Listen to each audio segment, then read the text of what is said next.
I've preheated my oven to 350 degrees. Rule of thumb for a roast is about 15 to 20 minutes per pound.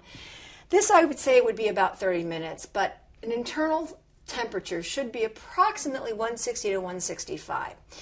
The old school used to say that you had to cook it to 170 degrees because of trichinosis. Well, those days are long gone. We eat pork pink inside these days, and we have no problems at all. As a matter of fact, it's more desirable and it's more tender. We have a leaner cut of meat. Our pigs are fed differently. They're healthier.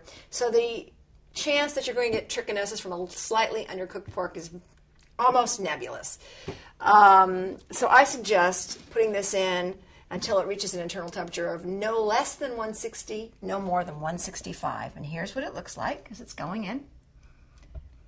And we're taking it over to our preheated oven. I've got it on the middle rack, 350 degrees by my oven thermometer. And we'll be back in about 30 minutes to check its internal temperature.